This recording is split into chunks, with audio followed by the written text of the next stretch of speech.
Today we're going to be talking about certain retailers that are not falling into the traps of online business, etc. during all of this COVID and actually turning out of it and making a profit.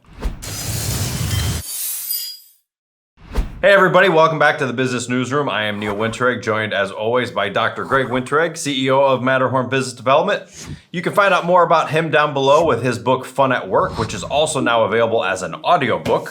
So, if you would like to have more fun at work, especially during these times, I definitely recommend picking up a copy of the book. Today, we are going to talk about two different articles that we found related to the retail apocalypse, so to speak, and the fact that certain retailers are actually pivoting as a result of the corona.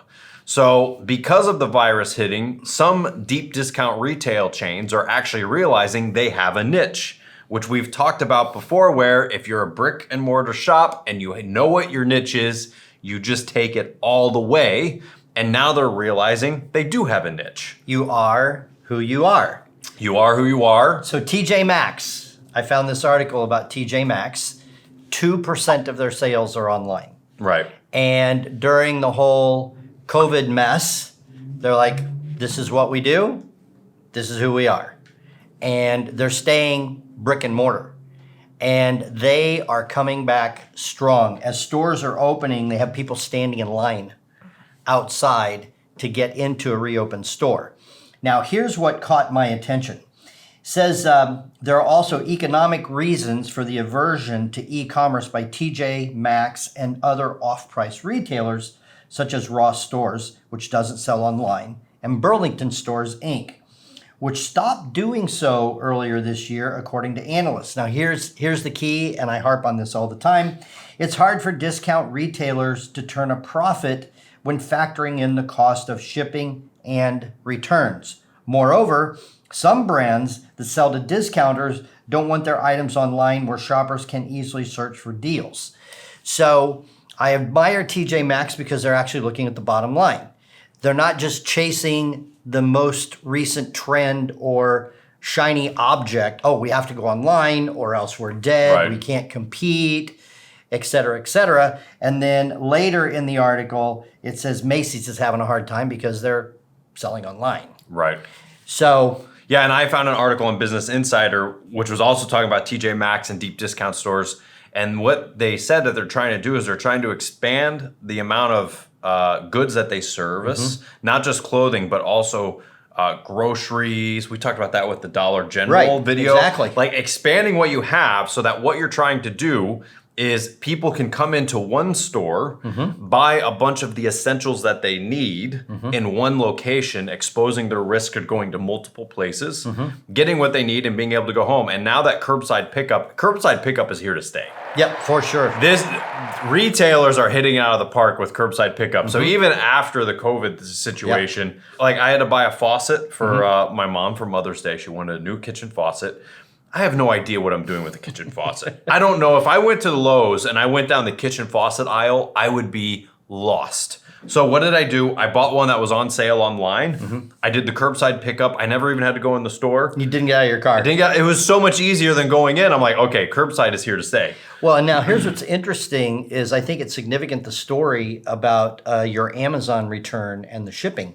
Because what they're saying here is that it chews up your profit with shipping, first of all, getting it there, and returns. So you have the shipping, the return shipping, and the restocking. Yeah, it's been a long time since I had to return something to Amazon because generally when I buy something, I keep it because it's what I know I need and want. But we had to return something. It's been a long time.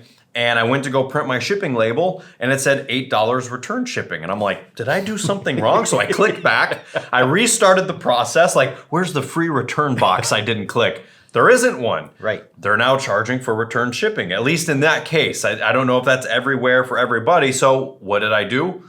I drove to an Amazon drop-off site and dropped it off there for free because either way I was gonna have to drive to a UPS store to drop it off or whatever. So they have switched that because they can't make money off of the returns. So I think the point here is no matter what industry you're in, you know who you are and you don't have to follow a trend. Like Yep. right here, TJ Maxx and some of these other discount retailers, they're holding the line. Like, we're not an online retailer. That's right. I really could This care is less. who we are. And I'm Yeah. not going to throw all my stuff online and then have people shop around and find it cheaper. And then I'm going to sell it to a distributor who's going to undercut my price. I'm undercutting myself. Yeah. So I really admire the executives here. Yeah, I think all these stores that start to look more at a higher conversion rate of the people that walk into the store. Maybe you have less people walk in, but you're selling more items and goods to more people. Yeah, it's the average That's better off. It's the average transaction value. That's like, right. Here's a card. Are you taking 2 or 3 items, or are you taking 7 or 8 items? Yeah, and what they're doing is similar to what we do with our clients, where we have a client who was wasting time doing services every week at clients that were 10 or 15% less than his Right. more recent clients, and he dropped them, Yep. replaced them with new clients who paid more, Yep. and the business grew Right. while getting rid of customers. Yeah, we were you actually can do able- that and grow. We were able to triple his monthly revenue in 6 months. Right. Just by switching the structure of who we're looking for. We're not discount, we're not cheap. And what I like about this is that we've talked about this with other retail stores. Yep. Is like, fire some of your customers. Get rid of Yeah. product that you don't need, that doesn't sell, but you're Yep. afraid of that one person who's going to buy it. Yep. Get rid of all that extra stuff. Know who you are and what you're trying to do, and just cater and sell to that. Be who you are. Be who you are. So we're going to leave 2 links down below for the Fox Business article you found, the Business Insider article I found. Please give a like, subscribe to the channel if you're new here. Every week we do a new newsroom topic where we try and take relevant things and apply it to your business as well. And so leave a comment down below, and we'll see you next week on the Newsroom.